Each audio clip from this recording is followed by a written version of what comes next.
ഇസ്തിഹ്സാ എന്നാൽ പരിഹാസം എന്നതാണ്. പരിഹാസം മുമ്പുള്ള നബിമാർക്കെല്ലാം അനുഭവിക്കേണ്ടി വന്നതാണ്. ദായികൾ അത് ശരിക്ക് മനസ്സിലാക്കി വെക്കൽ നല്ലതാണ്. നിങ്ങളെപ്പോലത്തെ സ്ഥിരമായി സത്യം പറയുന്ന ക്ലാസ്സിൽ പങ്കെടുത്തുകൊണ്ട് മദീനയിൽ ഇറങ്ങിയ വഹി ഉൾക്കൊണ്ടുകൊണ്ട് ജനങ്ങളിലേക്ക് അത് എത്തിച്ചു കൊടുക്കണമെന്ന് തീരുമാനത്തിലേക്ക് എത്തിയതായ നിങ്ങളെപ്പോലത്തവർ ഈ വിഷയം വളരെ ആഴത്തിലിറങ്ങി മനസ്സിലാക്കി വെക്കൽ അനിവാര്യമാണ്. കാരണം ഏത് സമയത്തും പരിഹാസം നേരിടേണ്ടി വരും, പരിഹസിക്കപ്പെടും. സത്യത്തിന്റെ സ്വഭാവമാണത്. സത്യം സത്യമാണ് എന്നതിലേക്കുള്ള തെളിവും ആണത്. അതുകൊണ്ട് തന്നെ പരിഹസിക്കപ്പെടുന്നു, അതുകൊണ്ട് തന്നെ ബഹിഷ്കരിക്കപ്പെടുന്നു, അതുകൊണ്ട് തന്നെ അവഗണിക്കപ്പെടുന്നു, അതുകൊണ്ട് തന്നെ തള്ളപ്പെടുകയും ചെയ്യുന്നു ബഹുഭൂരിപക്ഷത്തിന്റെ ഇടയിൽ സത്യത്തെ. അതെ, അതുകൊണ്ട് അള്ളാഹുവിന്റെ ശൈലിയുണ്ട് ഖുർആനിൽ, ലഖദ് ഉസ്തുഹ്സിഅ ബിറുസുലിൻ മിൻ ഖബ്ലിക ഫഹാഖ ബില്ലദീന സഖിറു മിൻഹും മാ കാനൂ യസ്തഹ്സിഊൻ. നിങ്ങൾക്ക് മുമ്പുള്ളവരെ പരിഹസിക്കപ്പെട്ടിട്ടുണ്ട്. പറയും പോലെ നിങ്ങൾക്ക് മാത്രമുള്ളതല്ല ഇങ്ങനെയുള്ള പ്രയാസം. നിങ്ങൾക്ക് മുമ്പുള്ള നബിമാരായ മുർസലുകളെയെല്ലാം പരിഹസിക്കപ്പെട്ടിട്ടുണ്ട്.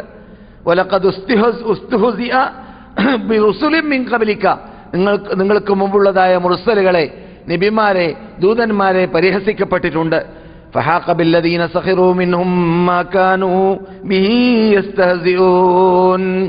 അവർ പരിഹസിച്ച പരിഹാസ ഫലമായി ആ വിഭാഗത്തെ അല്ലാഹു സുബ്ഹാനഹു വ തആല കഠിനമായി ശിക്ഷിക്കുകയും ചെയ്തിട്ടുണ്ട്. ഭൂമിയിൽ വെച്ചിട്ട് തന്നെ അവരിലേക്ക് അദാബിനർക്കുകയും അവരിലേക്ക് ശിക്ഷയർക്കുകയും, ഒന്നിരിക്കലോ ഭൂമിയെ കൊണ്ട് വിഴുങ്ങപ്പെടുകയോ, ഭൂമി വിഴുങ്ങുകയോ, അല്ലെങ്കിൽ കൊടുങ്കാറ്റടിച്ച് നശിക്കുകയോ, അല്ലെങ്കിൽ വേറെ രൂപത്തിൽ വെള്ളപ്പൊക്കത്തിലൂടെയോ മറ്റോ നശിപ്പിക്കുകയോ.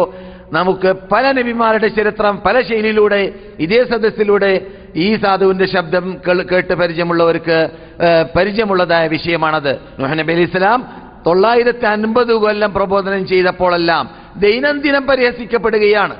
നമുക്ക് ജീവിതത്തിൽ ഒരു 100 കൊല്ലമോ 50 കൊല്ലമോ 60 കൊല്ലമോ ജീവിക്കുന്ന ജീവിതത്തിൽ നാം വളരെ തുച്ഛം ഭാഗമാണ് ദഅവത്തിന് ഉപയോഗിക്കുക.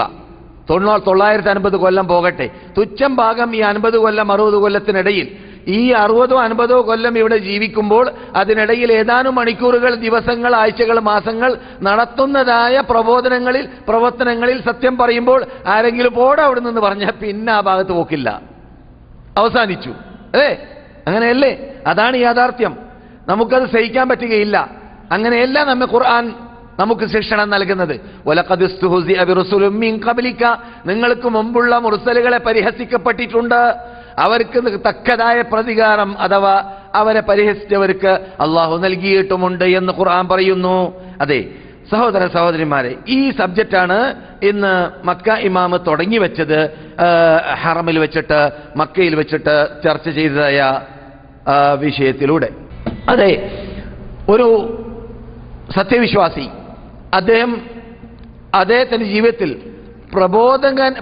പ്രബോധകനാവേണ്ടതില്ല. പ്രബോധകനാന്നൊക്കെ പറഞ്ഞാൽ രംഗത്തിറങ്ങലാണ്, ജനങ്ങളുടെ മുമ്പിലേക്ക് ചെല്ലലാണ്. ജനങ്ങൾ എല്ലാവരും ഒരുപോലെയല്ല. എല്ലാവർക്കും പല ശൈലിയും പല സ്വഭാവവും പല പെരുമാറ്റവും ഒക്കെയായിരിക്കും. അപ്പോൾ പല തവണയും പല സന്ദർഭങ്ങളിലും പല ശൈലിയിലും അവരിൽ നിന്നിട്ട് ശകാരമേൽക്കേണ്ടി വരും, ആക്ഷേപമേൽക്കേണ്ടി വരും, ചീത്തകൾ കേൾക്കേണ്ടി വരും. അവർ നമ്മെ ബഹിഷ്കരിക്കും, അവർ നമ്മെ കല്ലെറിയും, അവർ നമ്മെ നാട്ടിൽ നിന്നിട്ട് നാടുകടത്തും, ദൂരപ്പെടുത്തും. വീട്ടുകാർ തന്നെ, സ്വന്തം വീട്ടുകാർ തന്നെ നൂഹ് നബിക്ക് സംഭവിച്ചതുപോലെ ബഹിഷ്കരിക്കും. നമുക്ക് അറിയാവുന്നതാണ്, ഖുർആൻ തന്നെ പറയുന്നുണ്ട്, ലോക മുസ്ലിങ്ങൾക്ക് പാഠമാണ് നൂഹ് അലൈഹിസ്സലാമിന്റെ ഭാര്യ എന്ന്. ബഹിഷ്കരിച്ച ഭാര്യ, അവഗണിച്ച ഭാര്യ, വീട്ടിൽ സഹകരിക്കാത്ത ഭാര്യ എന്നർത്ഥം. അപ്പോൾ സ്വന്തം ഭാര്യ, സ്വന്തം ഉമ്മ, സ്വന്തം വാപ്പ, സ്വന്തം ജ്യേഷ്ഠൻ, അനുജൻ, പരിസരത്തിൽ ജീവിക്കുന്നവരെല്ലാം നമ്മുടെ ശത്രുവായി മാറി നമ്മെ പരിഹസിച്ച് നമ്മെ വീട്ടിൽ നിന്നിട്ട് പുറത്താക്കി, നമുക്ക് ഭക്ഷണം തടഞ്ഞു, വെള്ളം തടഞ്ഞു, നമ്മെ കെട്ടിയിട്ട് ആക്രമിച്ചു. അതൊക്കെ മക്കയിൽ നടന്നതുപോലെ ഇന്നും നടക്കുകയാണ് പലയിടങ്ങളിലും. സുബ്ഹാനല്ലാഹ്, അതൊക്കെ സംഭവിക്കും. എന്തുകൊണ്ട്? ഇത് നീണ്ട സ്വർഗത്തിലേക്ക് പോകുന്ന റൂട്ടാണ്. സ്വർഗത്തിലേക്ക് പോകുന്ന റൂട്ടാകുമ്പോൾ റസൂലുള്ളാഹി പറഞ്ഞതുപോലെ ഇന്നമാമക്കും അഖബതൻ കൗദാ, മഹാകുഴികളും പർവ്വതങ്ങളും കുന്നുകളും പ്രയാസമുള്ളതായ റൂട്ടുമാണ് നിങ്ങൾ ചെല്ലുന്ന റൂട്ട്. ഇത് എളുപ്പത്തിൽ പട്ടി വിരിച്ചു കിട്ടുന്ന റൂട്ടല്ല. വന്നോ ഇരുന്നോ കുടിച്ചോ എന്ന് പറയുന്ന റൂട്ടല്ല. നിങ്ങൾ നടക്കുന്ന വഴി ഇത് മഹാപ്രയാസമുള്ള റൂട്ടാണ്. അഖബത്തൻ കഊദ ലാ യജൂസുഹാ ഇല്ലൽ മുസഖ്ഖലൂൻ, അല്ലെങ്കിൽ മുസ്ഖലൂൻ. അത് വിട്ടുകിടക്കാൻ വൈറ്റുള്ള ഈമാൻ, വൈറ്റുള്ള ശക്തിയുള്ള ഈമാൻ, വൈറ്റുള്ള അമല്, വൈറ്റുള്ള നല്ല വൈറ്റുള്ള ഇൽമ് അമല്, ഇതെല്ലാം ഉൾക്കൊണ്ടവർക്ക് മാത്രമേ അത് വിട്ടുകിടക്കാൻ സാധിക്കുകയുള്ളൂ എന്ന് ജീവിതത്തിൽ കളവ് പറയാത്തവരും ഈ സ്ഥലത്ത് നമസ്കരിച്ചവരെന്ന് പറയപ്പെടുന്നവരുമായ നമ്മുടെ കണ്ണിലുണ്ണിയായ നബിയുന മുഹമ്മദുൻ റസൂലുള്ളാഹി സല്ലല്ലാഹു അലൈഹി വസല്ലം പറയുന്നു. അപ്പോൾ ഒരാൾ പ്രബോധകനാവാൻ തീരുമാനിച്ചാൽ, അല്ല സ്വന്തം വീട്ടിൽ തന്നെ സത്യം പറയാൻ തീരുമാനിച്ചാൽ അവിടെ എല്ലാം അനുഭവിക്കേണ്ടി വരും, അക്കൂട്ടത്തിൽ പരിഹാസവും അനുഭവിക്കേണ്ടി വരും എന്നത് മനസ്സിലാക്കി വെക്കണം എന്നതാണ് ഇത് ഇന്ന് മക്ക ഇമാമ് തുടങ്ങിയ വിഷയത്തിൽ ചർച്ച ചെയ്യാൻ ആരംഭിച്ചതായ സബ്ജക്ട്. എന്റെ 950 കൊല്ലം എന്നൊക്കെ പറഞ്ഞാൽ നൂഹ് നബി അലൈഹിസ്സലാം അല്ലാഹ് പറയാണ് അൽഫു സനത്തിൻ ഇല്ലാ 50 ആമ. ദൈനംദിനം രാവിലെ ഇറങ്ങാം, മൂപ്പരുടെ ഡ്യൂട്ടി എന്താണ്? ഖുലൂ ലാ ഇലാഹ ഇല്ലല്ലാഹ്, ലാ ഇലാഹ ഇല്ലല്ലാഹ് എന്ന് പറയുക, എന്നാലേ വിജയമുള്ളൂ. നിങ്ങൾക്ക് നന്മ അതിലാണ്, നിങ്ങൾക്ക് നന്മ അള്ളാഹുവിനെ മാത്രം ആരാധിക്കുന്നതിലാണ്. നിങ്ങൾ ഈ പൂജിക്കുന്നതായ എന്ന ആ മഹാത്മാക്കളുടെ സാലിഹീങ്ങളുടെ ഔലിയാക്കന്മാരുടെ ആ ബിംബങ്ങളെ അവരുടെ ഖബറുകളുടെ പരിസരത്തിൽ ആ ബിംബങ്ങളെ നാട്ടിവെച്ചുകൊണ്ട് സ്ഥാപിച്ചു വെച്ചുകൊണ്ട് അവകളോട് വിളിച്ച് പ്രാർത്ഥിക്കൽ, അവകൾക്ക് പൂജിക്കൽ, അവകൾക്ക് നേർച്ചയാക്കൽ, അവകളോട് പ്രശ്നം പറയൽ, ഇതൊരിക്കലും ഉചിതമേ അല്ല. അവര് നന്മയോ തിന്മയോ നന്മയോ തിന്മയോ മിൽക്കാക്കാത്തവരാണ്. അവരുടെ കസ്റ്റഡിയിൽ അവർക്ക് തന്നെ നന്മ ചെയ്യാൻ, അവർക്ക് തന്നെ തിന്മ ചെയ്യാനുള്ള കഴിവുകൾ അല്ലാഹു കൊടുത്തിട്ടില്ല. പിന്നെ നിങ്ങൾക്ക് എങ്ങനെ നന്മ ചെയ്യും തിന്മ ചെയ്യും എന്നൊക്കെ പറയുമ്പോൾ എന്തൊരു ഭ്രാന്തൻ മാരണക്കാരൻ എന്തെല്ലാം പറഞ്ഞു നോക്കി. ദൈനംദിനം ചവറ്റുകൊട്ടയിലേക്ക് വലിച്ചെറിയുമെന്ന് ചരിത്ര ഗ്രന്ഥങ്ങളിലും തഫ്സീർ ഗ്രന്ഥങ്ങളിലും കാണുന്നു. കെട്ടിയിട്ടിട്ട് ചവറ്റുകൊട്ടയിലേക്ക് വലിച്ചെറിയ ദൈനംദിനം. എന്നിട്ട് പ്രയാസപ്പെട്ടുകൊണ്ട് വൈകുന്നേരം ഡ്യൂട്ടി അവസാനിച്ച് മടങ്ങിപ്പോയി, രാവിലെ വീണ്ടും അത് തന്നെ പറയും. എത്ര കൊല്ലം? 950 കൊല്ലം. എന്നിട്ട് കിട്ടിയത് എത്ര പേരെയാണ്? ബുഖാരിയിൽ കാണുന്നതനുസരിച്ചിട്ട് 12ഓളം പേരെയും, ഈ അഹ്മദ് ബിൻ ഹംബൽ റിപ്പോർട്ട് ചെയ്യുന്നതനുസരിച്ചിട്ട് 80ഓളം പേരെയുമാണ്. ഇത് 80ഓളം പേരെ മാത്രമാണ് 950 കൊല്ലം പ്രബോധനം ചെയ്തിട്ട് നൂഹ് നബി അലൈഹി ഇസ്ലാമിന് കിട്ടിയത്. എന്നാലും അങ്ങനെ കിട്ടിയല്ലോ. അത് റസൂൽ പറയുന്നുണ്ട്, പരലോകത്തിലേക്ക് വരുമ്പോൾ ഒരു നബി വരും, ആ നബിയുടെ കൂടെ ധാരാളം പേരുണ്ടായിരിക്കും. മറ്റൊരു നബി വരും, ആ നബിയുടെ കൂടെ ഒരാളോ രണ്ടാളോ ഉണ്ടായിരിക്കും. ഒരു നബി വരും, അദ്ദേഹം തനിച്ചു വരും, ആരും തന്നെ കൂടെയില്ല. അദ്ദേഹം പ്രബോധനം ചെയ്ത കാലഘട്ടത്തിൽ അദ്ദേഹത്തിന് പരിഹസിക്കപ്പെട്ട് കാണും, അദ്ദേഹത്തിന് ദ്രോഹിക്കപ്പെട്ട് കാണും, അദ്ദേഹത്തിന് മർദ്ദിക്കപ്പെട്ട് കാണും. ഒരു പക്ഷേ അദ്ദേഹം കൊല്ലപ്പെട്ട വ്യക്തിയായിരിക്കാം. എന്നാൽ അദ്ദേഹത്തിന്റെ കൂടെ ഒരാളുമില്ല വിശ്വസിച്ച വ്യക്തി, വിശ്വസിച്ച ഒരാളുമില്ല.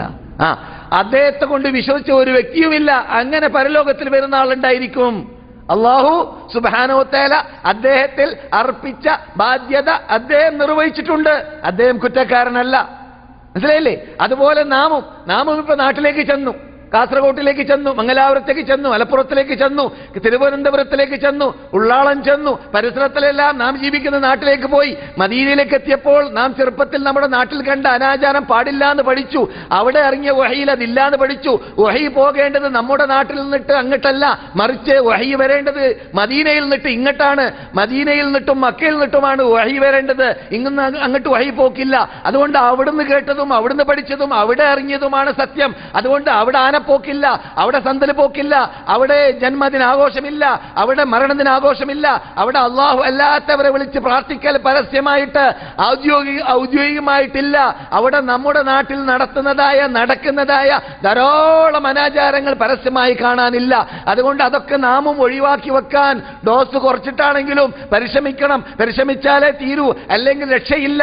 ഖുർആനും സുന്നത്തും അനുസരിച്ച് ജീവിക്കണമെങ്കിൽ ഖുർആനും സുന്നത്തും പഠിപ്പിക്കുന്നവരെ കണ്ടുപിടിക്കണം. എന്നിട്ട് അവരുടെ ക്ലാസ്സിൽ പോകണം, അവരുടെ സദസ്സിൽ പങ്കെടുക്കണം, എന്നിട്ട് സത്യം ഉൾക്കൊള്ളണം. എന്നാലേ മരിക്കാൻ പറ്റുകയുള്ളൂ മുസ്ലിമായിട്ട്, എന്നാലേ പരലോകത്തിൽ സ്വർഗമുള്ളൂ, എന്നാലേ രക്ഷയുള്ളൂ എന്നൊക്കെ നമ്മുടെ വീട്ടുകാരോട് പറയുമ്പോൾ ചിലപ്പോൾ വീട്ടുകാരൻ നിന്നെ വീട്ടിൽ നിന്നിട്ട് പുറത്താക്കും. പലരെയും പുറത്താക്കപ്പെട്ടതുപോലെ. പ്രയാസമില്ല, പുറത്തായിക്കോട്ടെ, എന്നാലും നീ പറയുന്നത് പറഞ്ഞുകൊണ്ടേയിരിക്കുക. നിനക്ക്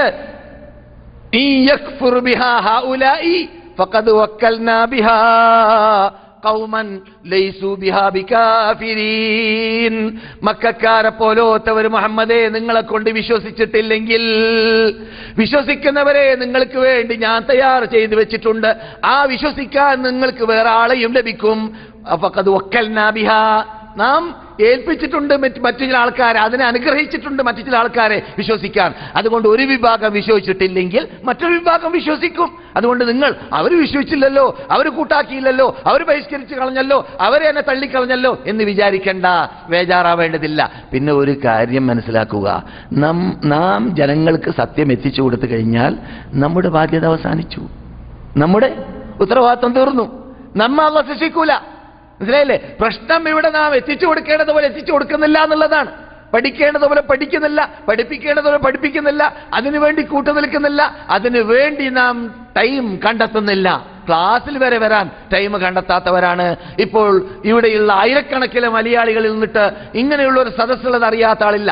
എനിക്ക് നിർബന്ധമൊന്നുമില്ല എൻ്റെ ക്ലാസ് എന്നെ കേൾക്കണമെന്ന്.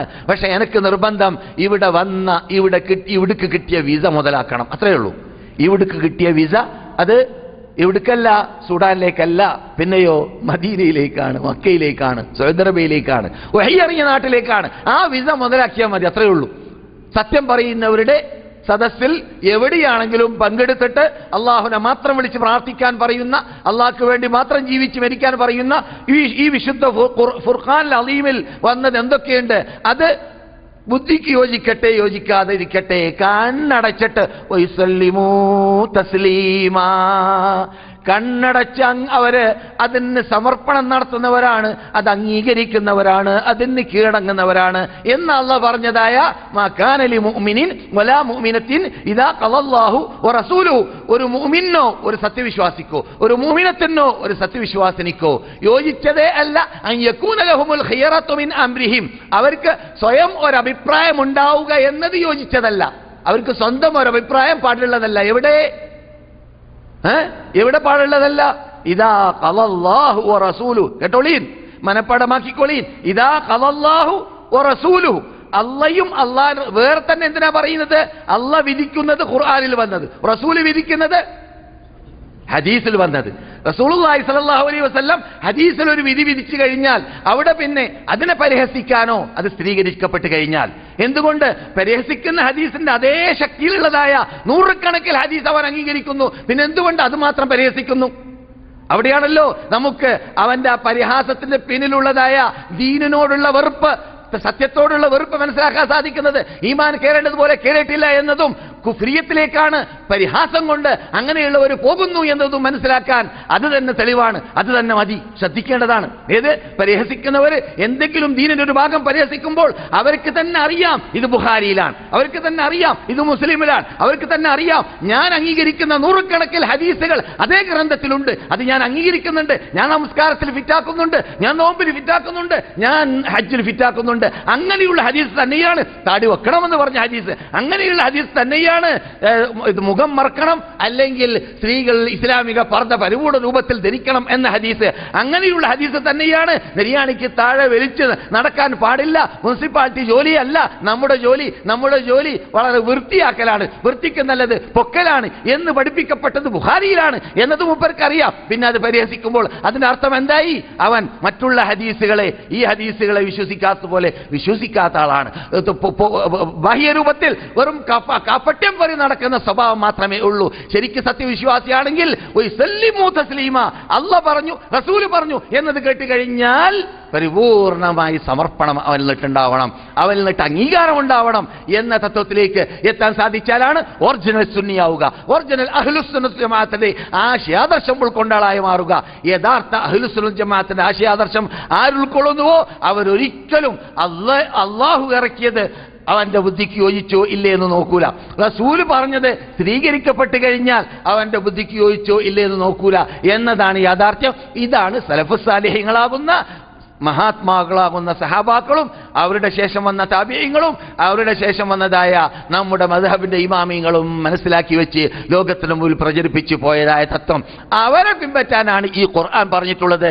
എന്നല്ലാതെ ആധുനിക യുഗത്തിൽ ജീവിക്കുന്ന ഈ രൂപത്തിൽ സംസാരിക്കുന്നതായ അറിവില്ലാത്ത ജാഹിലീങ്ങളെയല്ല നരകത്തിലേക്ക് ക്ഷണിക്കുന്ന വിഭാഗം, നരകത്തിന്റെ വക്കിലിരുന്നു കൊണ്ട് ജനങ്ങളെ ക്ഷണിക്കുന്ന പണ്ഡിതന്മാരുടെ സ്വഭാവമുള്ള ഈ ഖുർആനും സുന്നത്തും മിൻ ഖൗലി ഖൈരിൽ ബരിയ, ഏറ്റവും ഉത്തമനായ മുഹമ്മദ് ബിൻ അബ്ദുല്ലാഹ് സല്ലല്ലാഹു അലൈഹി വസല്ലമിന്റെ വചനങ്ങൾ പറഞ്ഞുകൊണ്ട് ജനങ്ങളെ ക്ഷണിച്ച് നരകത്തിലേക്ക് കൊണ്ടുപോകുന്നവരെന്ന് റസൂൽ വിശേഷിപ്പിച്ച വിഭാഗം അവരാണ്. അങ്ങനെയുള്ള ഇനത്തിൽ പെട്ടുപോകാതിരിക്കാൻ പരിശ്രമിക്കണം എന്നതാണ് പരിഹാസം എന്ന വിഷയം പറഞ്ഞുകൊണ്ട് ഇന്ന് റസൂലിനെ പരിഹസിക്കുന്ന അതിനു മുമ്പ് അള്ളാഹുവിനെ പരിഹസിക്കുന്ന റസൂലിനെ പരിഹസിക്കുന്ന വിഭാഗം വരെ ഇന്നത്തെ യുഗത്തിൽ ഇവിടെ ഉണ്ടായി എന്നതിനെ ചൊല്ലി വിശദീകരണം നടത്തുകയായിരുന്നു ഡോക്ടർ അബ്ദുറഹ്മാൻ സദീസ്. മക്ക ഖുത്ബയുടെ മീതെ നമുക്ക് ബാധിക്കുന്ന ഭാഗങ്ങളെ തൊട്ട് സംസാരിച്ചവനാണ് ഞാനിപ്പോൾ നിങ്ങൾക്ക് വേണ്ടി. കുന്ത നബിയൻ ഫസ്ബഹത നജ്ജാറ. നോഹനോടെ, നോഹ കപ്പലുണ്ടാക്കാണ്. കപ്പലുണ്ടാക്കുന്ന കണ്ടപ്പോൾ നീ ഇതുവരെ പറഞ്ഞത് നബിയാണെന്നല്ലോ, ആശാരിയായോ? ഇതിലല്ലേ പരിഹസിക്കാന്നെ 100 കൊല്ലം നീണ്ടു നിന്നു കപ്പലുണ്ടാക്കാൻ എന്നാണ് ചരിത്രം പറയുന്നത്. കാരണം അള്ള തന്നെ പർവ്വതം പോലെ ആ തൂഫാൻ വന്ന ശേഷമുള്ള വെള്ളപ്പൊക്കത്തിൽ ആ വെള്ളത്തിന്റെ മീതെ ആ കപ്പൽ ചലിക്കുന്നു. അള്ള പർവ്വതം പോലെ എന്ന് പറയണമെങ്കിൽ എത്ര വലിപ്പമുണ്ടാവണം അല്ലേ? അപ്പോൾ മഹാകപ്പൽ സാധാരണ കപ്പലൊന്നുമല്ല. ഈ മഹാകപ്പൽ ഉണ്ടാക്കാൻ 100 കൊല്ലം പിടിച്ചു എന്നാണ് മുഫസ്സിറുകളും മുഅർരിഖീങ്ങളും എഴുതി വെച്ച് പോയിട്ടുള്ളത്. ആവാം, മനസ്സിലായില്ലേ? ആ സന്ദർഭത്തിലാണ് ഇവര് പരിഹസിക്കുന്ന കൂട്ടത്തിൽ എന്ത് പറഞ്ഞത്? നിങ്ങളിപ്പോൾ ആശാരിയുമായോ എന്ന് ചോദിച്ചുകൊണ്ട് പരിഹസിക്കാൻ. ഇതിനേക്കാളും വലുതൊക്കെ കേട്ട് ഇടികൊണ്ട് പരിചയമുള്ളതായ നൂഹിന് അലൈഹിസ്സലാം അവസാനമാണ് ക്ഷമ വിട്ടത്. നിങ്ങൾക്കറിയാവുന്നതുപോലെ ക്ഷമ വിട്ട സമയത്ത് അള്ള തന്നെ അവരോട് പറഞ്ഞു. ആ ക്ഷമ വിട്ട സമയത്ത് പ്രാർത്ഥിക്കുന്നതിന് മുമ്പായിട്ട് അള്ള അനുവദിക്കും പോലെ أنه لن يؤمن من قومك إلا من قد آمن فلا تبتئس بما كانوا يفعلون. നൂഹിന് നാം വഹിയിട്ട് കൊടുത്തു. ഇതുവരെ വിശ്വസിച്ചവരല്ലാതെ ഇനി ആരും വിശ്വസിക്കുകയില്ല നൂഹേ. ഇതുവരെ വിശ്വസിച്ച 12 ആള് ബുഖാരി അനുസരിച്ചിട്ട്, അല്ലെങ്കിൽ 80ഓളം പേര് ഇമാം അഹ്മദ് റിപ്പോർട്ട് അനുസരിച്ചിട്ട്, അവരല്ലാതെ ഇനി ആരും വിശ്വസിക്കാനില്ല നൂഹേ എന്ന് അള്ളാഹു അനുവാദം കൊടുത്തു. അപ്പൊ അതിനുശേഷമാണ് നൂഹ് സൂറത്ത് എന്ന പേരിൽ സൂറത്തുണ്ട് ഖുർആനിൽ. ഞാൻ നിങ്ങളെ കേൾപ്പിച്ച ആയത്ത് സൂറത്ത് ഹൂദിലാണ്, മനസ്സിലല്ലേ? ഇപ്പോൾ നിങ്ങൾ കേൾക്കാൻ പോകുന്നത് സൂറത്ത് നൂഹിലാണ്. അതിൽ അള്ളാഹ് പറയുന്നുണ്ട് നൂഹ് പ്രാർത്ഥിച്ച പ്രാർത്ഥന. ഇന്നി ദഅവ്തുഹും ജിഹാറ كلما دعوتهم لتغفر لهم جعلوا أصابعهم في آذانهم واستغشوا ثيابهم وأصروا واستكبروا استكبارا ثم إني دعوتهم جهارا ثم إني أعلنت لهم وأسررت لهم إسرارا فقلت استغفروا ربكم إنه كان غفارا. അങ്ങനെ നീണ്ട സംഭവങ്ങൾ, അള്ളാഹ്ക്ക് അറിയുന്ന കാര്യങ്ങൾ മഹാനായ നൂഹ് നബി അലൈഹി സ്വലാം അള്ളാഹുവിനോട് പറയുകയാണ്. പ്രാർത്ഥനയ്ക്ക് മുഖവുരമായിട്ട് ഞാൻ പരസ്യമായ പ്രബോധനം ചെയ്തു, രഹസ്യമായ പ്രബോധനം ചെയ്തു, രാത്രി ചെയ്തു, പകൽ ചെയ്തു. എന്ത് കാട്ടുമ്പോഴും അവരവരുടെ മുഖത്തേക്ക് തുണി വെച്ചുകൊണ്ട് അവര് ഇത് കേൾക്കാതിരിക്കാൻ വേണ്ടി പരിശ്രമിക്കുന്നു. കാതിലേക്കും അവരെന്ത് ചെയ്യുന്നു? തടസ്സമുണ്ടാക്കുന്നു. കേൾക്കാതിരിക്കാൻ വേണ്ടി പരിശ്രമിക്കുന്നു, പരിഹസിക്കുന്നു. അങ്ങനെ അവർ കാട്ടിയതൊക്കെ പറഞ്ഞ ശേഷം ലാ തദർ റബ്ബി ലാ തദർ അലൽ അർളി മിനൽ കാഫിരീന ദയ്യാറാ. രക്ഷിതാവേ, ഈ ഭൂമിയുടെ മീതെ ആ സത്യനിഷേധികളിൽ നിന്നിട്ട് 950 കൊല്ലം ഞാൻ പ്രബോധനം ചെയ്തിട്ട് എന്നോടുള്ള പരിഹാസസ്ഥിതി, പരിഹസിക്കുന്ന ശൈലി അവസാനിപ്പിക്കുന്നവരിൽ നിന്നിട്ട് ആരെയും അവരുടെ വീടിനെ പോലും നീ ഇനി ശേഷിപ്പിക്കരുത്. അവകള ആ സകലം നീ നശിപ്പിക്കണമേ രക്ഷിതാവേ. പ്രാർത്ഥിച്ചു. ഇനി മുസ്ലിം ആവാൻ സാധ്യതയില്ല എന്ന അല്ലാഹു വഹി ഇറക്കിയ ശേഷം പിന്നെ നൂഹ് നബി അലൈഹി സ്വലാമിന്റെ പ്രാർത്ഥന വരുന്നു. അങ്ങനെ അല്ലാഹു സുബ്ഹാനഹു വ തആല ആരെയും ആ രൂപത്തിൽ ശിക്ഷിച്ചിരുന്നില്ല, തൂഫാൻ കൊണ്ട് ശിക്ഷിച്ചു. ചരിത്രത്തിൽ പറയുന്നത് തൂഫാൻ ആ ഭാഗം മാത്രമായിരുന്നില്ല, ഭൂമിയിൽ അസകലമായിരുന്നു എന്നതാണ്. മഹാ തൂഫാൻ. ആ തൂഫാനിൽ രക്ഷപ്പെട്ടവരാരാണ്? സത്യവിശ്വാസികൾ മാത്രം. ആ തൂഫാനിൽ കപ്പലിന്റെ മീതെ കയറി രക്ഷപ്പെട്ടവർ ആരുണ്ടോ അവർ മാത്രമാണ് വജഅൽനാ ദുർരിയ്യതഹു ഹുമുൽ ബാഖീൻ. നൂഹ് നബി അലൈഹിസ്സലാമിന്റെ സമുദായത്തെ, അവരുടെ കുട്ടികളെ, സന്താനങ്ങളെ മാത്രമാണ് ലോകത്ത് ഞാൻ ശേഷിപ്പിക്കുന്നവരാക്കി മാറ്റിയത്. ഇന്ന് ലോകത്തിലുള്ള സാറോ മനുഷ്യന്മാരും ആ കപ്പലിൽ കയറിയവരുടെ മക്കളാണ്, അല്ലാത്തവരില്ല. ആ കപ്പലിൽ കയറി രക്ഷപ്പെട്ടവരുടെ മക്കളാണ് ഇന്ന് ഭൂമിയിൽ ജീവിക്കുന്നവരാ സകലം.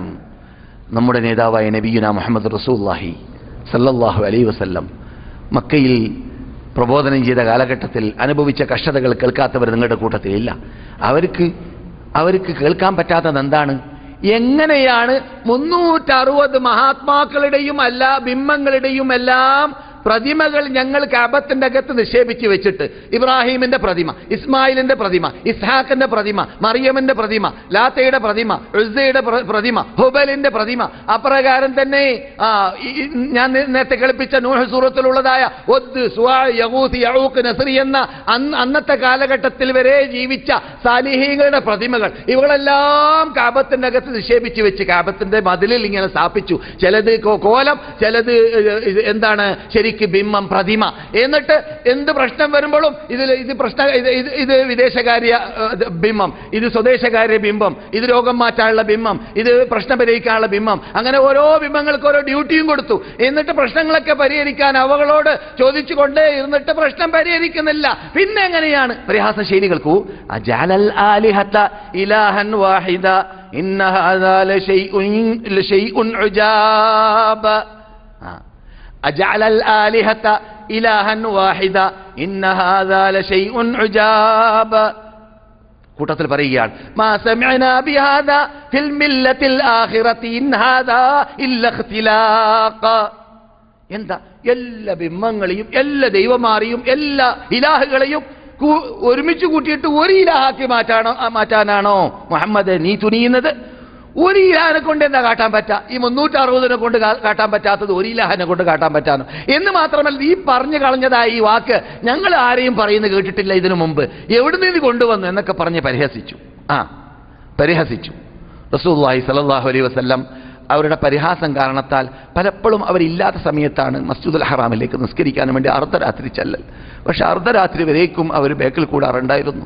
പകൽ സമയത്തൊക്കെ തവാഫ് ചെയ്യാൻ വേണ്ടി ഹറമിലേക്ക് പോകൽ കുറവാണ്. അങ്ങനെ ഒരു ദിവസത്തിൽ തവാഫ് ചെയ്യാൻ വേണ്ടി പോയപ്പോൾ വരുന്നു വിഡ്ഢികൾ. മഹാനായ അബ്ദുല്ലാഹിബ്നു അംർ ബിൻ ആസിയോട്, ചെറുപ്പക്കാരനാണ് അദ്ദേഹം, മുസ്ലിമായപ്പോൾ അബ്ദുല്ലാഹിബ്നു അംർ ബിൻ ആസ് ചെറുപ്പക്കാരനാണ് അദ്ദേഹം. സഹാബാക്കളുടെ കൂട്ടത്തിൽ അയാളുടെ വാപ്പയും അയാളുമായിട്ടുള്ള ചേഞ്ച് 12 വയസ്സാണ്. മൗലവിക്ക് തെറ്റി അല്ലേ? അയാളെ വാപ്പയും അയാളുമായുള്ള ചേഞ്ച് എത്രയാണ്? 12 വയസ്സ്. അപ്പോൾ വാപ്പ 12 വയസ്സിൽ പ്രായം തികഞ്ഞ് കാണണം, കല്യാണം കഴിച്ച് കാണണം, എന്നിട്ട് 12 വയസ്സിൽ കുട്ടി ഉണ്ടാവാൻ സാധ്യതയുണ്ട് എന്നതിൽ നിന്നിട്ട് നമുക്ക് പഠിക്കാം. മനസ്സിലായില്ലേ? 12 വയസ്സ് ഏറ്റവും ചുരുങ്ങിയ ചേഞ്ചുള്ള വാപ്പയും മകനുമാണ് അബ്ദുല്ലാഹിബ്നു അംർ ബിൻ ആസ്. വാപ്പ Amr bin as. Amr bin as എന്ന് പറഞ്ഞാൽ നമുക്ക് പെട്ടെന്ന് കേൾക്കുമ്പോൾ അറിയുമല്ലോ, ഈജിപ്റ്റ് റിപ്പബ്ലിക്കാക്കിയതായ നമ്മുടെ നേതാവ്, അറബികളിൽ അതിബുദ്ധിശാലി എന്ന് പേര് വെക്കപ്പെട്ട നേതാവ്, അറബികളിൽ ദുഹാത്തുൽ അറബ്, അറബികളിൽ അതിബുദ്ധിശാലി എന്ന് പേര് വെക്കപ്പെട്ട നേതാവ്, അദ്ദേഹത്തിന്റെ മകനാണ്. ഇദ്ദേഹമാണ് റിപ്പോർട്ടകൻ. റസൂലുള്ളാഹിക്ക് അനുഭവിക്കേണ്ടി വന്ന കഷ്ടതകളിൽ അദ്ദേഹം കണ്ടതിൽ പ്രയാസമുള്ളതായിട്ട് ഇങ്ങനെ റസൂൽ തവാഫ് ചെയ്യാൻ ആരംഭിക്കുന്നു. തവാഫ് മസ്ജിദുൽ ഹറാമിൽ ആരംഭിച്ചപ്പോൾ, മക്കയിൽ ഹിജ്റ വരുന്നതിന് മുമ്പ് കേട്ടോളീ, ആരംഭിച്ചപ്പോൾ ഒരു കൂട്ടം ജനങ്ങൾ വന്നിട്ട് എന്തോ പറഞ്ഞു. ദൂരെ നിന്ന് മനസ്സിലാക്കാൻ പറ്റി അവരുടെ മുഖഭാവം കണ്ടപ്പോൾ നബിയെ പരിഹസിച്ചതാണെന്ന് നബിയുടെ മുഖം കണ്ടപ്പോൾ മനസ്സിലാക്കാൻ പറ്റി. പിന്നെയും അല്പം മുമ്പോട്ടെത്തിയപ്പോൾ ഒരു കൂട്ടം വിഡ്ഢികൾ വന്നുകൊണ്ട് നബിയുടെ കാതിൽ കുശുകുശുക്കി പതുക്കെ സംസാരിച്ചു. നബിയുടെ മുഖം വീണ്ടും കൂടുതൽ ചേഞ്ചായി. പിന്നെയും അല്പം മുമ്പെത്തി തവാഫ് ഇങ്ങനെ ചെയ്തുകൊണ്ടിരിക്കവേ പിന്നെ ഒരു കൂട്ടർ വന്നു. ആ മൂന്നാമത്തെ വിഭാഗം വന്നപ്പോൾ മഹാനായ നബിയുനാ മുഹമ്മദ് റസൂലുള്ളാഹി സ്വല്ലല്ലാഹു അലൈഹി വസല്ലമിന് പ്രയാസത്തിന്റെ കടുപ്പം കൊണ്ട് അവർ പറഞ്ഞു, ഞാൻ നിങ്ങളുടെ മുമ്പിലേക്ക് വന്നിട്ടുള്ളത് മരണവുമായിട്ടാണ്. നിങ്ങളുടെ മുമ്പിലേക്ക് ഞാൻ വന്നിട്ടുള്ളത് മരണവുമായിട്ടാണ്. അപ്പം ഈ പക്ഷി തലയിൽ കയറിയിരുന്നാൽ ആ പക്ഷിയെ പിടിക്കണമെന്ന് പൂതിയുണ്ടെങ്കിൽ എങ്ങനെയാണ് ഒരാൾ നിശ്ചലനാവുക? അല്ലെ? ഒരു പക്ഷി മീതെ ഇരിക്കുകയാണ്. അറബി ശൈലിയാണ്, എൻ്റെ ശൈലിയല്ല, അറബി ഭാഷ ശൈലിയാണത്. തായിർ അവൻ്റെ തലയുടെ മീതെ ഉള്ളതുപോലെ തലയുടെ മീതെ ഒരു പക്ഷി ഇരിക്കുകയാണ്. നമ്മൾക്ക് ആ പക്ഷിയെ പിടിക്കണമെന്ന് ബോധ്യമുണ്ട് അല്ലേ? എന്നാൽ എത്ര നിശ്ചലായിട്ടായിരിക്കും പതുക്കെ പരിശ്രമിക്കുക എന്നതുപോലെയായിപ്പോയി അവര്. പെട്ടെന്ന് നിശ്ചലരായിപ്പോയി. എന്താണ് ഈ റസൂല് എന്ത് പറഞ്ഞാലും കളവ് പറയില്ലാന്ന് അവർക്കറിയാം. റസൂലേ കളവ് പറയാൻ അവർക്കറിയാം. ഞാൻ വന്നത് നിങ്ങളുടെ മരണവുമായിട്ടാണെന്ന് പറയുമ്പോൾ അവരെല്ലാവരും നിശ്ചലരായി. അവർ പെട്ടെന്ന് അവിടെ നിശബ്ദരായി തറച്ചുപോയി. പിറ്റേ ദിവസം അവരുടെ ക്ലബിൽ കോൺഫറൻസ് നടത്തി, യോഗം കൂടി. മുഹമ്മദ് അങ്ങനെ നമ്മെ പേടിപ്പിക്കാൻ വിടാൻ പറ്റൂല എന്ന് തീരുമാനിച്ചു. പിറ്റേ ദിവസം വന്നു കൂട്ടത്തോടുകൂടി വന്നുകൊണ്ട് പിറ്റേ ദിവസം റസൂൽ തവാഫ് ചെയ്യാൻ വേണ്ടി പുറപ്പെടുന്നതിനെ കാത്തുനിന്നു. ഇമാം അഹ്മദ് റിപ്പോർട്ട് ചെയ്യുന്ന ഹദീസാണ്. കാത്തുനിന്നിട്ട് റസൂലുള്ളാഹി സ്വല്ലല്ലാഹു അലൈഹി വസല്ലം പുറപ്പെട്ടുകൊണ്ട് ഹിജ്റിലേക്ക് എത്തിയപ്പോൾ, ഹിജ്ർ അറിയില്ലേ? എവിടെയാണ് ഹിജ്ർ? ഹിജ്ർ ഇസ്മായിൽ അറിയില്ലേ? ഹറമില് ഹിജ്ർ ഇസ്മായിലിന്റെ ഭാഗത്തിലേക്ക് റസൂലുള്ള തവാഫ്. ഹിജ്ർ ഇസ്മായിലിന്റെ അകത്ത് തവാഫ് ചെയ്യാൻ പാടില്ല കേട്ടോ, പുറത്താണ് തവാഫ്. ഹിജ്ർ ഇസ്മായിലിന്റെ പുറത്തേക്ക് എത്തിയപ്പോൾ കൂട്ടത്തോട് കൂടി അടിക്കാൻ പരിഹാസം. ഇന്നലെ പരിഹാസമായിരുന്നു, ഇന്ന് അടിയാണ്. കൂട്ടത്തോട് കൂടി അടിക്കാൻ ആരംഭിച്ചു. കഴുത്തിൽ വള്ളിയിട്ട് മുറുക്കാൻ ആരംഭിച്ചു. നിലം പതിപ്പിക്കാൻ പരിശ്രമിച്ചു. മഹാനായ അബൂബക്കർ സിദ്ദീഖിന്റെ ശ്രദ്ധയിൽപ്പെട്ടു. ആരോ പറഞ്ഞത് കൊണ്ടായിരിക്കാം. ഓടി വന്നു. എന്നിട്ട് അബൂബക്കർ സിദ്ദീഖ് മെലിഞ്ഞൊട്ടിയ മനുഷ്യനാണ്. ഉമറിനെ പോലെ കണ്ടാൽ അവർ പേടിക്കുന്ന മനുഷ്യനല്ല. കാരണം അങ്ങനെയുള്ള ഗെറ്റപ്പോ അല്ലെങ്കിൽ കണ്ടാൽ ഹൈറ്റോ ഉള്ള മനുഷ്യനല്ല അബൂബക്കർ. ഓടി വന്നു പറയുന്നു, ലിമ തഖ്തുലൂന റജുലൻ യഖൂലു റബ്ബി അല്ലാഹ്, എന്റെ നാഥൻ അല്ലാഹു ആണെന്ന് പറയുന്ന ഒരു വ്യക്തിയെ നിങ്ങൾ എന്തിനു വധിക്കാൻ നിൽക്കുന്നു? അദ്ദേഹം പറയുന്നത് തെറ്റാണെങ്കിൽ അതിന്റെ കുറ്റം അദ്ദേഹം പേറിക്കോട്ടെ. അദ്ദേഹം പറയുന്നത് സത്യമാണെങ്കിൽ നിങ്ങളും അപകടത്തിൽ പെടുകയില്ലേ എന്ന് പറഞ്ഞുകൊണ്ട് നബിയുനാ മുഹമ്മദുർ റസൂലുള്ളാഹി സല്ലല്ലാഹു അലൈഹി വസല്ലമിന്റെ മുമ്പിലേക്ക് മഹാനായ അബൂബക്കർ സിദ്ദീഖ് റളിയല്ലാഹു തആല അൻഹു ശത്രുക്കളെ കൂട്ടാക്കാതെ ഓടി വന്ന് അവിടെ വീഴാൻ പരിശ്രമിച്ചപ്പോൾ ശത്രുക്കൾ പിന്നെ അബൂബക്കറിനെ അടിക്കാൻ ആരംഭിച്ചു. അടി പിന്നെ അബൂബക്കറിലേക്ക്. അബൂബക്കർ നിലം പതിക്കുന്നു. അബൂബക്കറിന്റെ മൂക്ക് പൊട്ടി ചോര വരുന്നു. നല്ല പരിക്കേൽക്കുന്നു. ബോധശിയാകുന്നു. അടി കൊണ്ട് ബോധശിയാവണമെങ്കിൽ എത്ര വലിയ അടിയായിരിക്കണം അറിയിക്കേണ്ടതില്ല. പലരും കൂടി ഒന്നിച്ചടിക്കല്ലേ. റസൂലുള്ളാഹി സ്വല്ലല്ലാഹു അലൈഹി വസല്ലം ആ സന്ദർഭത്തിൽ അവിടെ നിന്ന് സ്ഥലം വിട്ടു. സ്ഥലം വിട്ടതല്ല, ആരോ അവിടെ നിന്ന് കൊണ്ടുപോയതാണ്. അങ്ങനെ കൊണ്ടുപോയി ആദ്യമായിട്ട് അവർ കണ്ണു തുറന്നപ്പോൾ അവരുടെ മുമ്പിലിരിക്കുന്നത് ഉമറുൽ ഖത്താബിന്റെ പെങ്ങളാണ്. ആരാണത്? ഫാത്തിമ ബിൻതുൽ ഖത്താബ്. മുൻപന്മാരായ മുസ്ലിമാത്തുകളായ സ്ത്രീകളിൽപ്പെട്ട നമ്മുടെ നേതാവാണത്. ഉമറുൽ ഖത്താബ് മുസ്ലിമായിട്ടില്ല.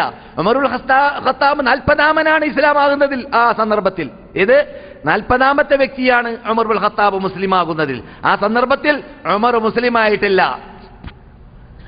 അതെ, മഹദിയായ ഫാത്തിമ ബിൻതുൽ ഖത്താബ് റളിയല്ലാഹു തആല അൻഹ നിൽക്കുന്നു. പിന്നെയോ അബൂബക്കർ സിദ്ദീഖ് റളിയല്ലാഹു തആല അൻഹുവിന്റെ ഉമ്മ മകൻ അന്വേഷിച്ച് നടക്കാണ്. അങ്ങനെ മകൻ അഥവാ അബൂബക്കർ സിദ്ദീഖ് റളിയല്ലാഹു തആല അൻഹു ബോധത്തിൽ നിന്നിട്ട് വെള്ളം കുടഞ്ഞ് ബോധമൊക്കെ വന്നു കഴിഞ്ഞപ്പോൾ ആദ്യം ചോദിക്കുന്നത് എവിടെയാണ് അള്ളാഹുവിൻ്റെ ദൂതർ എന്നതാണ്. എവിടെയാണ് അള്ളാഹുവിൻ്റെ ദൂതർ എന്നതാണ്. അപ്പോൾ അള്ളാഹുവിൻ്റെ ദൂതരെ അവരുടെ പ്രത്യേക സ്ഥലത്ത് അവർ ഒളിക്കുന്ന സ്ഥലം, അവർ ഒളിച്ച് പ്രബോധനം ചെയ്യുന്ന സ്ഥലം അതേതാണ്?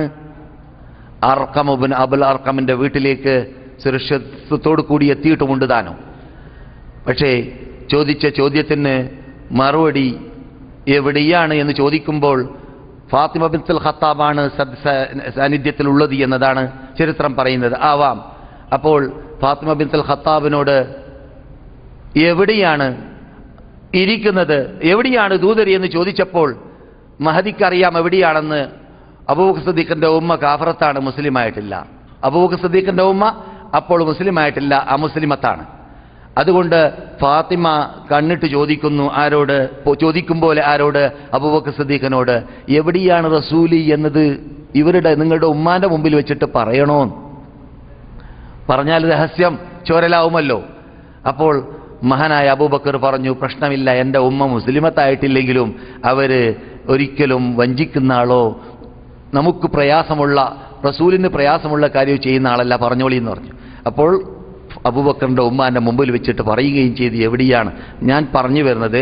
ആ ഒരു പ്രയാസം, ആ ഒരു രംഗം ഇങ്ങോട്ട് ഓർക്കുക. ഇന്ന് നമുക്ക് എന്തുണ്ട്? ഇപ്പോൾ ഒരു സി ഡി എത്തിച്ചു കൊടുക്കാൻ, ഒരു കേസറ്റ് എത്തിച്ചു കൊടുക്കാൻ, ഒരു പുസ്തകം എത്തിച്ചു കൊടുക്കാൻ, സത്യം പ്രചരിപ്പിക്കാൻ, ജനങ്ങളെ നന്നാക്കാൻ, ഫോണിലൂടെ ജനങ്ങൾക്ക് നല്ല കാര്യങ്ങൾ പറഞ്ഞു കൊടുക്കാൻ, മൊബൈലിൽ പറഞ്ഞു കൊടുക്കാൻ, അതുപോലെ തന്നെ നെറ്റിൽ കൂടി പറഞ്ഞു കൊടുക്കാൻ എത്ര മാധ്യമങ്ങൾ നമ്മുടെ മുമ്പിലുണ്ട്. ഒരു പ്രയാസവും ഇല്ല, അടിയില്ല, ഇടിയില്ല.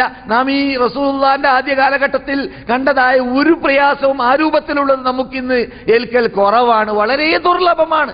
പക്ഷേ ഖേദകരമെന്ന് പറയട്ടെ, നാം അത് ഉപയോഗപ്പെടുത്തുന്നില്ല എന്നതാണ് നമ്മുടെ കുറവ്. അള്ളാഹു നമ്മെ കാത്തുരക്ഷിക്കട്ടെ. സഹോദര സഹോദരിമാരെ,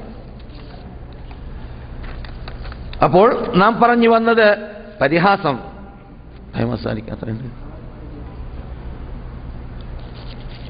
മക്കയിൽ പറഞ്ഞത് പരിഹാസമാണ് എന്നതും, പരിഹാസം എന്നത് ഒരിക്കലും ഒരു മുസ്ലിം ദീനിനെ പരിഹസിച്ചാൽ, ഇസ്ലാമിനെ പരിഹസിച്ചാൽ നിര്യാണിക്ക് താഴെ വസ്ത്രം വലിച്ചു പോകാൻ പാടില്ല എന്ന് ഹദീസിലുണ്ട്. അത് സഹീഹായ ഹദീസിൽ വന്നതായ ഒരു സാധനമാണ്. അതിനെ പരിഹസിക്കുന്നവരെ ഉണ്ടായി ഇന്നത്തെ യുഗത്തിൽ. സുബ്ഹാനല്ലാഹ്. എന്ത് കാരണത്താൽ? അയാൾക്ക് നിര്യാണിക്ക് താഴെ വലിച്ചു നടക്കണമെന്ന് ബുദ്ധി ഉണ്ടായിരിക്കാം. അല്ലാഹു അലം. അങ്ങനെയുള്ളവർ അല്ലാഹ് ഹിദായത്തിലാക്കട്ടെ, സന്മാർഗത്തിലേക്ക് നയിക്കട്ടെ. നാം എന്ത് പറയാനാണ്? അതുപോലെ തന്നെ താടി വെക്കുന്നതിനെ പരിഹസിക്കുന്നവരും ഇന്നത്തെ യുഗത്തിലുണ്ടായി എന്ന് ഞാൻ പറഞ്ഞു. ഒരു പക്ഷേ അയാൾക്ക് താടി വെക്കാൻ ആഗ്രഹം ഉണ്ടാവില്ല, അതുകൊണ്ടായിരിക്കാം. അള്ളാഹു അവരൊക്കെ ഹിദായത്തിലാക്കട്ടെ. പക്ഷെ പ്രശ്നം അങ്ങനെയുള്ളവരൊക്കെ മുസ്ലിം സ്റ്റേജുകളിൽ കയറാനുള്ള അനുവാദം കൊടുക്കുക എന്നതിലാണ്. അത് മഹാ അപകടമാണ്. മുസ്ലിങ്ങളെ, നിരപരാധികളായ, സത്യം മനസ്സിലാക്കാത്തവരായ, പാമരന്മാരായ ആൾക്കാരെ വഴിപഴപ്പിക്കാൻ അങ്ങനെയുള്ളവർ കാരണമായി തീരുന്നു.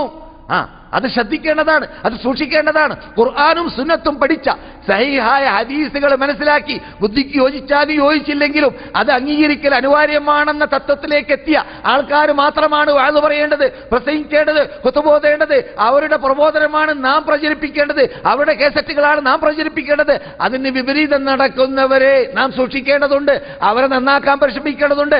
അവരോട് ഇത്തരം കാര്യങ്ങൾ ഇരുന്ന് സെമിനാർ ഉണ്ടാക്കി ചർച്ചകൾ നടത്തി സത്യത്തിലേക്ക് എത്തിക്കാൻ വേണ്ടി അവരെ സത്യത്തിലേക്ക് വലിച്ചു കൊണ്ടുവരാൻ വേണ്ടിയിട്ട് സത്യം പറയുന്ന സത്യത്തിന്റെ വക്താക്കളായ മൻഹജ് ക്ലിയറാക്കിയതായ പണ്ഡിതന്മാർ പരിശ്രമിക്കേണ്ടതുണ്ട് എന്നതുകൂടി ഞാൻ ഇത്തരണത്തിൽ ഉണർത്തുന്നു.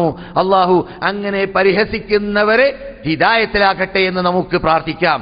ഞാൻ കഴിഞ്ഞ ക്ലാസുകളിലൂടെ പറഞ്ഞു, റസൂലുള്ളാഹിന്റെ കൂടെ തബൂക്ക് യുദ്ധത്തിന് പോയിട്ട് മടങ്ങി വന്ന വിഭാഗത്തിൽ നിന്നിട്ട് കപട വിശ്വാസികൾ പരിഹാസം നടത്തിയപ്പോൾ അവരെന്താ പരിഹാസം നടത്തിയത്? പള്ള നിറച്ച് നടക്കുക, ഖുർആനോദ് നടക്കുക. ഇവർക്കൊക്കെ ജീവിത ലക്ഷ്യം തന്നെ ദീനാക്കി മാറ്റി, ഇവരൊന്നും സത്യം പറയുന്നവരല്ല എന്നൊക്കെ പറഞ്ഞ് സഹാബാക്കളെ പരിഹസിച്ചു എന്നാണ്.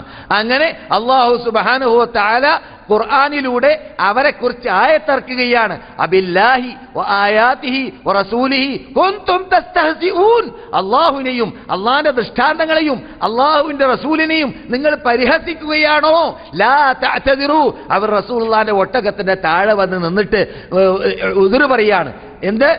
ഒഴിവ് കിഴിവ് പറയാണ്. മാഫാക്കണം റസൂലേ, മാഫി ചെയ്യണം റസൂലേ, ഞങ്ങൾ അറിയാതെ വന്നു പോയതാണ്, അങ്ങനെ പറഞ്ഞു പോയതാണ് എന്നൊക്കെ പറയുകയാണ്. അല്ലാഹ് പറയുന്നു, ലാ തഅ്തദിറു, നിങ്ങൾ ഒഴിവ് കിഴിവ് പറയരുത്. ഖദ് കഫർതും ബഅദ ഈമാനിക്കും. നിങ്ങൾ ഇസ്ലാമിനെ പരിഹസിക്കലോടെ, ഖുർആനിനെയും സുന്നത്തിനെയും പരിഹസിക്കലിലൂടെ, അള്ളാഹിന്റെ ആയത്തിനെ പരിഹസിക്കലിലൂടെ നിങ്ങൾ കാഫറായി മാറിയിരിക്കുകയാണ്. കേട്ടോളി, ഖുർആനാണ്. അപ്പോൾ പരിഹാസം കാഫറാക്കും. ഞാൻ കഴിഞ്ഞ ക്ലാസ്സിൽ പറഞ്ഞതുപോലെ ഒരാൾ ദീനിന്റെ ഒരു ചടങ്ങ് ചെയ്യാതിരിക്കൽ തെറ്റാണ്, നോമ്പ് നോക്കാതിരിക്കൽ തെറ്റാണ്. എന്ത് നോമ്പടാ എന്ന് പറയലോ ഇസ്ലാമിൽ നിന്നിട്ട് ഗേറ്റ് ഔട്ടായി പോകാൻ അത് കാരണമാകും. എന്തുകൊണ്ട്? അത് ഇസ്ലാമിനെ, നോമ്പിനെ പരിഹസിക്കലായി. പരിഹാസം വളരെ അപകടമാണ്. ലാ തഅ്തദിറു ഖദ് കഫർതും ബഅദ ഈമാനിക്കും. നിങ്ങൾ സത്യവിശ്വാസിയായതിനു ശേഷം ഇനി എന്ത് കാട്ടരുത്? കേട്ടോളി, ഇത് സത്യവിശ്വാസികളായവരോടാണ് പറയുന്നത്. ആയതിന്റെ ശേഷം കാപ്പട്യം പേറി അഥവാ മുനാഫിഖീങ്ങളായി മാറി അത് കഫർത്തും ബഅദ ഈമാനിക്കും, നിങ്ങളെ സത്യം മനസ്സിലാക്കിയ ശേഷം കാഫിര്യങ്ങളായിരിക്കുകയാണ്, നിങ്ങളുടെ ഒഴിവ് കിഴിവ് ഞാൻ സ്വീകരിക്കുകയില്ല എന്ന് അല്ലാഹു സുബ്ഹാനഹു വ തആല അങ്ങനെയുള്ള ഖുർആനിനെ, ദൃഷ്ടാന്തത്തെ, റസൂലിനെ പരിഹസിച്ചവരോട് പറഞ്ഞു. ഞാൻ പറഞ്ഞു ഇവിടെ ഏതാനും ആഴ്ചകൾക്ക് മുമ്പ് റസൂലിനെയും അള്ളാഹുവിനെയും പരിഹസിച്ച ഒരു കുട്ടിയെ ഇവിടെ നിന്ന് ഇന്റർപോൾ എന്ന് പറയുന്ന ലോക പോലീസുകളിലൂടെ എവിടുന്ന് പിടിക്കപ്പെട്ടു? മലേഷ്യയിൽ നിന്ന് പിടിക്കപ്പെട്ടു. ഇപ്പോൾ അറസ്റ്റിലാണ് സാധനം. മനസ്സിലായില്ലേ? അതിനെക്കുറിച്ചൊക്കെ അതിലേക്കൊക്കെ സൂചനയുണ്ട്. യഥാർത്ഥത്തിൽ 2 ആഴ്ച മുമ്പ് മദീനയിൽ നടന്ന പ്രസംഗത്തിലും അപ്രകാരം തന്നെ ഇന്ന് മക്കയിൽ ഷെയ്ഖ് സുദൈസ് സംസാരിച്ച സംസാരത്തിലും ഇസ്തിസ എന്ന വിഷയം സെലക്ട് ചെയ്യുന്നതിന്റെ പിന്നിൽ, അഥവാ റസൂലിനെ പരിഹസിക്കുക, അതിനു മുമ്പ് അള്ളാഹുവിനെ, പിന്നെ റസൂലിനെ പരിഹസിക്കുക, ഇതൊക്കെ ഒരു മനുഷ്യനെ ഇസ്ലാമിൽ നിന്നിട്ട് ഗേറ്റ് ഔട്ട് ആക്കുന്ന കാര്യമാണ്, മുർത്തദാക്കുന്ന കാര്യമാണ്. ഷെയ്ഖുൽ ഇസ്ലാം ഇബ്നു തൈമിയ്യ പോലത്തതായ പണ്ഡിതന്മാർ അങ്ങനെയുള്ളവരെ വെട്ടിക്കൊല്ലണം എന്നൊക്കെ ഫത്വ നൽകിയതായ ഭാഗങ്ങൾ ധാരാളമുണ്ട്. അത് നമ്മുടെ ഇന്നത്തെ സബ്ജക്റ്റ് അല്ല.